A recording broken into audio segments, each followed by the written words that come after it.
Livro Dois Tipos de Justiça, de E.W. Kenyon. Capítulo 7. A justiça legalmente nossa. Aquele que não conheceu o pecado, Deus o fez pecado em nosso favor, para que pudéssemos nos tornar justiça de Deus nele. Deus fez Jesus pecado. O pecado não foi somente imputado a ele, mas seu espírito, de fato, se tornou pecado. Ele morreu 2 vezes na cruz. Isaías 53:9, na versão marginal, diz: E eles fizeram sua sepultura com o perverso, e com o homem rico em suas mortes. Observe que em suas mortes está no plural. Ele morreu espiritualmente no momento em que Deus colocou o pecado sobre ele e o fez tornar-se pecado. Ele morreu fisicamente horas depois. Ele morreu no espírito. Isso é mencionado em 1 Timóteo 3,16, que ele foi justificado em espírito, e em 1 Pedro 3,18, que ele foi vivificado em espírito. Logo que ele foi justificado, neste momento a justificação pertencia ao mundo, pois ele era o nosso substituto. Romanos 4,25. O que foi entregue por causa das nossas transgressões, e ressuscitou porque, ou quando, fomos declarados justos. Quando fomos justificados? Quando Jesus foi justificado. Quando Jesus foi justificado? Quando foi vivificado no Espírito. Isso explica 2 passagens, Atos 13, 33 e 34, onde Deus diz, falando sobre o Senhor Jesus: És meu filho, hoje te gerei. E Colossenses 1, do 15 ao 18, que é a imagem do Deus invisível, o primogênito de toda a criação, e ele é a cabeça do corpo, a igreja, que é o princípio, o primogênito dentre os mortos. Jesus foi a primeira pessoa que nasceu de novo. Ele foi o primogênito, e seu nascimento, saindo da morte e adentrando a vida, foi a nosso favor. Agora podemos entender Efésios 2,10, que diz: Pois somos suas primícias, criados em Cristo Jesus. Quando ele fez tal obra? Na ocasião em que falei, do tempo em que ele foi feito pecado, justificado, ressurgiu da morte, levou seu sangue ao Santo dos Santos, celestial, e assentou-se à destra de Deus. Ele sentou porque a sua obra estava consumada, porque a nova criação pôde se tornar uma realidade. Agora, os homens poderiam passar da morte para a vida, poderiam se tornar a justiça de Deus nele. Se Jesus foi feito justo, e feito tão justo, ao ponto de poder sair do inferno e ir para o céu, se ele, após ter sido feito pecado, pôde tornar-se tão justo, ao ponto de poder entrar na presença do Pai, assentar-se à sua destra e ser aceito ali por ele, logo, todos que aceitam Jesus Cristo como Salvador e confessam seu senhorio sobre si, recebendo a vida eterna, se tornarão tão justos quanto Jesus, porque ele foi feito para nós justiça de Deus. Não pare aí, ouse voltar para Romanos 3,26 e ler a versão americana, que diz: Que Deus pudesse ele mesmo ser justo e a justiça daquele que tem fé em Jesus. Ali, Deus declara que ele mesmo se torna a justiça do homem que tem fé em Jesus como Salvador e o confessa como seu Senhor. Se nos tornamos a justiça de Deus em Cristo, e justiça significa a habilidade de estar na presença do Pai sem condenação e com absoluta liberdade, então Deus resolveu o problema da consciência de pecado. Como Deus lida com o problema do pecado? Nenhum homem pode acertar sua vida com Deus simplesmente por ter seus pecados perdoados. Isso deixaria a velha natureza que produziu estes pecados ainda ser a dona da situação. Mas quando um homem se torna um filho de Deus, ele é uma nova criação. As coisas antigas já passaram, eis que se fizeram novas. Ora, tudo provém de Deus, que nos reconciliou consigo mesmo por meio de Cristo. Há uma perfeita reconciliação. Não poderia ser uma reconciliação perfeita se houvesse pecado nesta nova criação. Ele fez do homem um novo ser. Ao mesmo tempo, tudo o que o homem já fez em sua vida passada é remitido, apagado, como se ele nunca tivesse cometido pecado. A palavra remissão nunca é usada em conexão com o crente. É sempre usada em conexão com o novo nascimento. Os pecados de um homem são remidos apenas uma vez. 8 ou 9 vezes, aféses é traduzido por perdão. Mas perdão nunca é usado em conexão com o novo nascimento. Tome como ilustração 1 João 1,9. Se confessarmos os nossos pecados, Ele é fiel e justo para nos perdoar os pecados e nos purificar de toda injustiça. Isso não está escrito para o homem não salvo. Está escrito para o crente que perdeu a comunhão com o Pai. O perdão pertence ao crente. A remissão pertence ao pecador. Observe cuidadosamente que a natureza do pecado está eliminada e uma nova natureza toma o seu lugar. Todos os pecados que a velha criação cometeu estão apagados como se nunca tivessem existido. Deus não tem lembrança deles.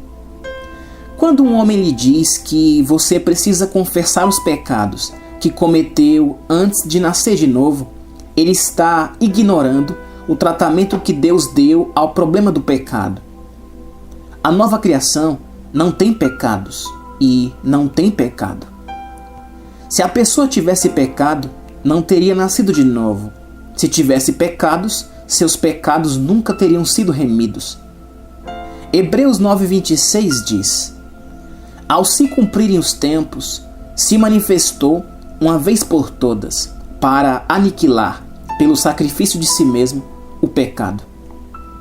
Aqui temos a afirmação de Deus relativa ao pecado. O homem pode se tornar uma nova criação porque sua natureza pecaminosa foi colocada em Cristo.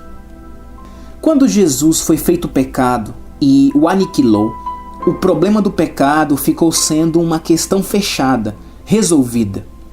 O homem mais perverso que já tenha vivido pode aceitar a Jesus Cristo e, no instante em que o faz, ele se torna uma nova criação.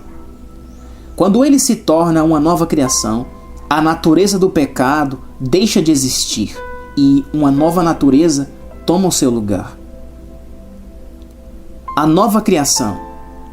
2 Coríntios 5,17. Nós usamos esta passagem uma vez, mas vamos dar mais uma olhada nela cuidadosamente. E assim, se alguém está em Cristo, é nova criatura. As coisas antigas já passaram, eis que se fizeram novas. Ora, tudo provém de Deus, que nos reconciliou consigo mesmo por meio de Cristo. Observe primeiro, e assim, se alguém está em Cristo. A expressão em Cristo significa que, quando um homem nasce de novo, ele vem para Cristo. Assim, como o ramo está na videira, o crente está unido a Cristo. Romanos 6,5 diz: Porque se fomos unidos com Ele na semelhança da sua morte, certamente o seremos também na semelhança da sua ressurreição. Há uma união nossa com Cristo. Tal união significa que estamos nele. Então ele diz: E assim, se alguém está em Cristo, é ou há nele uma nova criatura. Não é o problema dos pecados sendo perdoados, nem o problema de termos arrependido o suficiente, mas é o problema de um novo nascimento real. O homem natural está sem Deus, sem esperança, morto espiritualmente. Ele é um filho do adversário e, por natureza, filho da ira. Quando ele aceita Jesus Cristo como seu Salvador e o confessa como seu Senhor, ele é imediatamente recriado e recebe a vida eterna, a natureza de Deus. João 10:10. Eu vim para que tenham vida e a tenham em abundância. João 5:24 declara que aquele que crê nele passa da morte para a vida e não vai a julgamento. 1 João 5:12. Aquele que tem o Filho tem a vida. Ou 1 João 5:13. Estas coisas vos escrevi, a fim de saberdes que tendes a vida eterna, a vós outros que credes no nome do Filho de Deus. Isto não se refere a uma esperança de vida eterna, mas ao real recebimento da vida eterna, a natureza de Deus. Quando você recebe esta natureza, perde a velha natureza de Satanás. Você não pode ter as duas naturezas ao mesmo tempo. Se pudesse, pertenceria a duas famílias ao mesmo tempo. Deus seria o seu pai e Satanás também seria seu pai. Quando você morresse, teria que ir para ambos lugares, céu e inferno. A parte do homem que é recriada é o seu espírito. Seu intelecto é renovado e seu corpo é curado, se estava doente. Quero que você veja claramente que esta nova criação, feita em Cristo Jesus, a qual se tornou participante da natureza divina, passou do domínio de Satanás para o domínio de Jesus Cristo. Jesus é o Senhor desta nova criação. Gálatas 6,15. Pois nem a circuncisão é coisa alguma, nem a incircuncisão, mas o ser nova criatura. Efésios 2, 8 e 9. Porque pela graça sois salvos, mediante a fé, e isto não vem de vós, é dom de Deus, não de obras para que ninguém se glorie. Tudo que um homem não salvo faz, tentando se arrepender, renunciar ao pecado, fazer penitências, é obra de um homem não regenerado. Nada disso é aceito diante de Deus. Deus aceita o pecador como ele é. Não importa quão profundo seja o pecado que ele tenha cometido, o novo nascimento o endireitará. Pensávamos que o pecador pudesse orar e que ele pudesse se arrepender até que Deus o perdoasse. Entretanto, tudo isso está fora das Escrituras. Está certo para um judeu sob a lei, mas não para um pecador sob a graça. O pecador está morto. Ele é pecado. Todas as boas obras que ele faz são obras de pecado. Deus não quer tais obras. Deus o aceita como ele é, cheio de pecado, rebelião, natureza satânica, e lhe concede a sua natureza. A natureza divina expele essa natureza imunda e suja, proveniente de Satanás, e torna o homem uma nova criação. Todos os pecados da velha criação são cancelados instantaneamente. O homem fica diante do Pai como se o pecado nunca tivesse existido. O próximo passo no drama é o ponto crucial de tudo. 2 Coríntios 5:21. Aquele que não conheceu o pecado, ele o fez pecado por nós, para que nele fossemos feitos justiça de Deus. Tudo o que nós fizemos até aqui foi com uma finalidade, para que o homem pudesse se tornar a justiça de Deus em Cristo. O que significa justiça? É a habilidade de ficar na presença de Deus Pai, como se o pecado nunca tivesse existido, tão livre quanto Adão era antes de transgredir. João 8,36. Se, pois, o Filho vos libertar, verdadeiramente ou realmente sereis livres.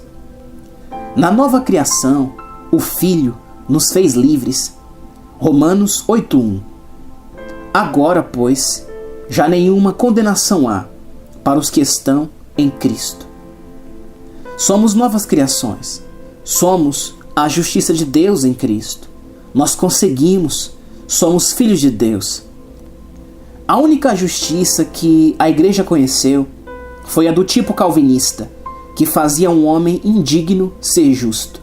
Mas este novo tipo de justiça que Paulo descreveu é a justiça de um homem justo a quem Deus tornou bom, transmitindo-lhe sua natureza. Quando ele diz, meus justos viverão pela fé, está descrevendo uma nova criação que foi feita justa com a sua própria natureza. Esta não é uma justiça legal, nem uma justiça a ser considerada a nosso favor, mas uma real transmissão da própria natureza justa de Deus.